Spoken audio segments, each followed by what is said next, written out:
Okay, great. So you have an upcoming exercise starting, is it tomorrow? Yes, Monday. Monday. Okay. May 13th. We will commence the exercise known as Northern Edge. We will be bringing in 10,000 U.S. military personnel to participate in this exercise.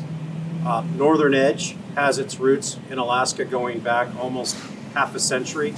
Started as Jack Frost, then Grim Frost, Arctic Warrior, and now Northern Edge. Northern Edge is designed to replicate a series of potential crises that could occur in the Indo-Pacific region. Specifically, it's to hone the combat skills of our naval, marine, and Air Force aviators and ground personnel to be able to respond to a crisis, hone their tactical skills, our command and control, and especially our interoperability with our sister services. And could you talk about all the organizations that will be involved, all the people you have standing here? Absolutely. So of that 10,000 personnel, we have for the first time in 10 years an aircraft carrier battle group. So about half that number will be at sea, and they'll be bringing a full complement of naval air power. We have the 7th Marine Regiment, and they've come up with elements to form a special purpose Marine air-ground task force that's fully integrated, air and land, and they will be doing several different exercises, and we have about 200 total combat aircraft that will be participating. Which areas of Alaska are we talking here? Is this like citywide or around South Central? Okay, so here's the unique thing about Alaska. Not only is Alaska the most strategic place in the world, and that's a quote actually from General Billy Mitchell to Congress back in the 1930s. We can range to any capital from right here in about 9 hours. The other part of Alaska, second reason that makes it so beautiful here, is we have the Joint Pacific Air-Ground Range, JPARC, and Gulf of Alaska. Between the two of them, it's 110,000 square miles of training space. Add that to the facilities here in Elmendorf and up in Eielson and all the other facilities. We have a training ground here that's unique in the world. We can train to a set of objectives and a level of intensity we can't replicate anywhere else in the world. Were there any environmental precautions that you had to take for this exercise? And I'm glad you asked that. One of the things that's always cognizant on our minds is, you know, an Alaskan commander up here. Most of the folks we work with live here, they work here, they're friends and neighbors, they intend to retire here. We're very cognizant of any impact that could affect the environment or the ecosystems that Alaskans depend on, and quite frankly, the nation depends on. These are precious natural resources that we have a vested interest in protecting. So as the exercise director, we've sat down and we have looked at every facet of these operations to ensure that we minimize the impact on the environment and the wildlife that we all depend on. Now, this is the largest military exercise that the state of Alaska is going to see this year, or at least JBEAR, is that correct? It's the largest military exercise we will see up here in Alaska. It's quite a few folks. We have other ones, but not to this size, not to the degree of intensity. What are some of the unique aircraft people may see or hear starting next week? Well, right behind us are our F-18s. We have those aircraft from the Navy, from the ships. We have them from the Marine Corps. Captain Hearther here has can give you a rundown of the particular naval aircraft, and Major Snyder here can give you a rundown of the particular Marine Corps aircraft, because those are the ones we don't often see. Okay. So, Captain. So, on behalf of the Navy, we're extremely excited for being up here for Northern Edge. We're committed deeply to operating in the Arctic area as well as the Alaska area of operations. In particular, like the General talked about, with bringing in an entire carrier as well as its carrier air wing. That is the first time in 10 years. as well as with those aircraft that are on board the aircraft carrier, we have land-based aircraft that are participating, whether they're P-8s, E-2s, as well as various variants of the F-18 Echo and Growler family. As far as the Marine Force Pacific, we have elements and units from both the 1st Marine Expeditionary Force and 3rd Marine Expeditionary Force aggregated together, like the General said, under Colonel Kyle Ellison, Special Purpose MAGTAF 7. The aircraft that we have up here is the F-35 Bravos and the KC-130s to go ahead and integrate with the Joint Force. Are you guys able to hear? Yeah. Yep. And so when will Anchorage residents notice a change in like aircraft flying over? And Well, considering how busy JBER is on a regular basis, I'm not sure they're going to notice all that much. okay. You know, the F-22s are pretty noticeable on a daily basis. There'll be some different looking aircraft flying around, but I'm not sure that the noise level is going to be any different from what they see on a day-to-day basis. Starts on Monday. How long does it last? 11 days. 11 days. We hope to conclude on the 24th of May. Okay.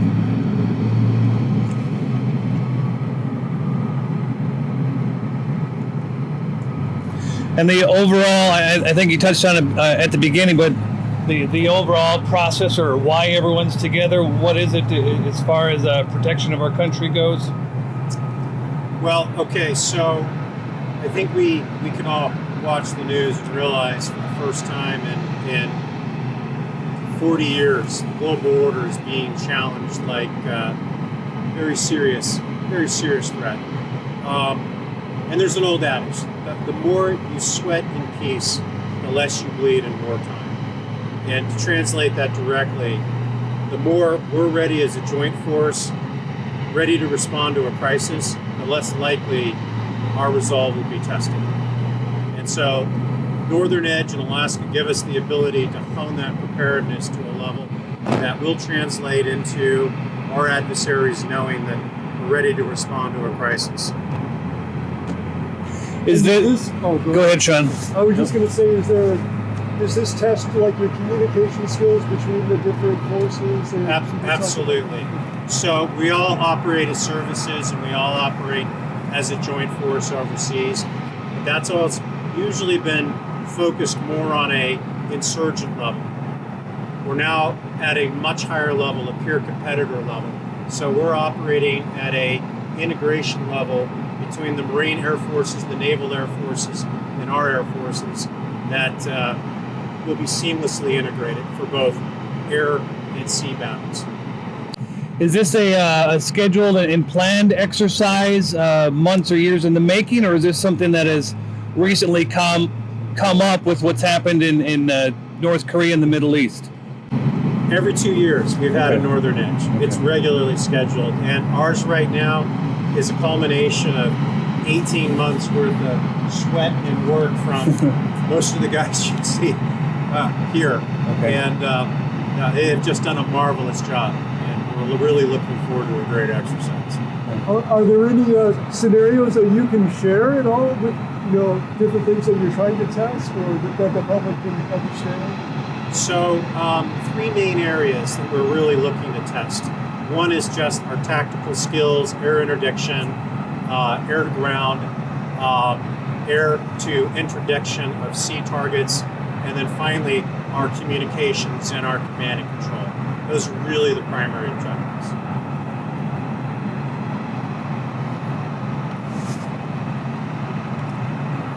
Do you have anything else? That's everything I have. Anybody else? You guys covered it pretty thoroughly. Yeah. The only thing I would say, just as a closing statement, we'd just like to express our gratitude to the state, local and tribal leadership and the people, great people of the state of Alaska for supporting us and allowing us to do what we need to do to keep the nation safe. So, thank you. Snyder, S-N-Y-D-E-R. And you, can you say your title with the Marine? So I'm with Marine Force Pacific. I am the lead exercise planner for Northern Edge 19. No problem. Ask me a different question, we'll come back Okay, down. sure.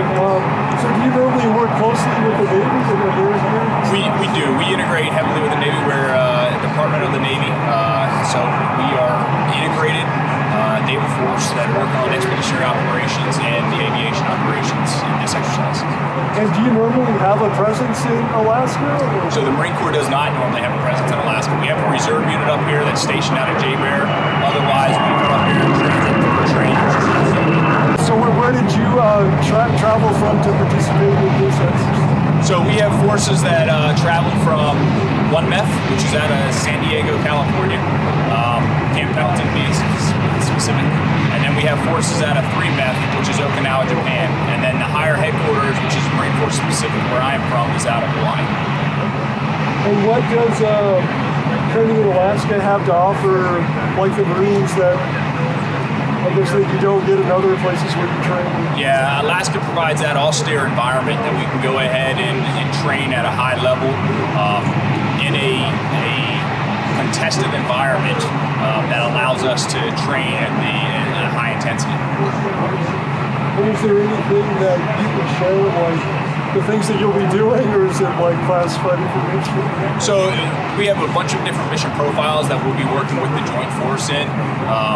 We don't go into specifics in those mission profiles, but we will be doing air-to-air operations, air-to-ground operations, maritime operations across the spectrum of range military operations. Do you have like ships up here? So once again, we are a naval force, so we will be integrated with the Navy. We don't have our amphibious ships, but we do integrate with the Navy with the carrier strike group that's out there, and then from the land-based units that are here. Big exercise studies. So I've been one of the lead maritime planners, coordinating the Navy's activities, both with the float assets and the aircraft units that we're going to have ashore, and working on the integration and planning with the Air Force. Tell me about the Navy presence that's currently in the Gulf of Alaska or on its way. Why such a great presence this year? So on the way right now, we have a carrier strike group. We're bringing 5 ships, and we're bringing a large force because we're committed to participating in the exercise, continuing to work on our skills to operate in an Arctic environment, and then opportunities afforded to train in Alaska with the facilities, both at the range complex ashore and over the Gulf of Alaska is unlike any place else on Earth. So we're excited to get up here and have the opportunity to train. What are some of those challenges that you have to work in? So it's obviously always challenging to get ships and aircraft to operate at sea, to work through the communications with the joint services, and then to work in the higher latitudes. We used to work frequently in the Arctic, and it's been something we've been away from for a while, so we're getting back into operations. It's the Alaskan summer, but it's still cold and it's still pretty far north. So. Very good. Anything else you want to add? Okay. Thank you, sir. Absolutely. Stand back.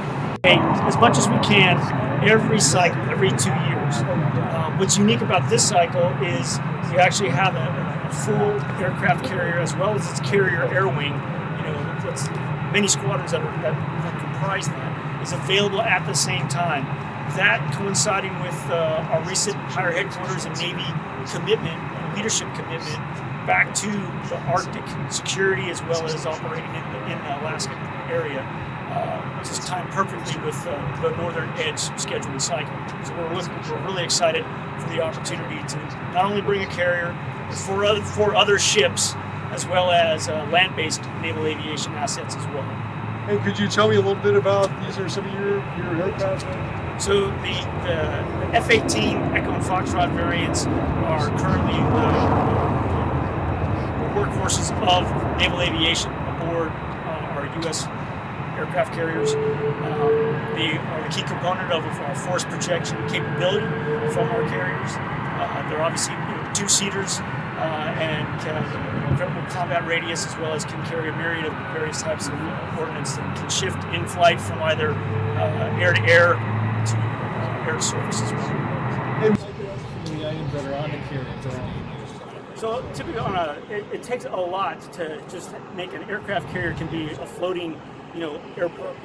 But what turns it into a power projection type of force is its aircraft complement.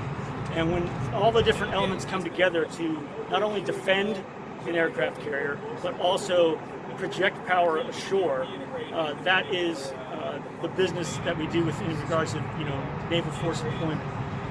On aircraft carriers, we have elements of helicopter squadrons, and those help with both the defense of the aircraft carrier as well as personnel recovery if need be.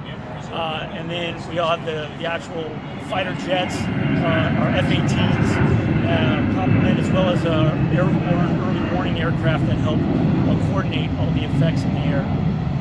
F-18s right here. These are various elements. They're not from the air wing itself, so we have ground support aircraft that are coming in to help facilitate the unique opportunities that the range here provides. So we have some shore-based aircraft that are coming from various elements from the lower 48 to help us work on some of those projects and hone our tactics, techniques, and procedures. Anything else you'd like to add? Especially the communication component that goes with the Air Force and the Marines and everybody that you're working with up here on the Air Force?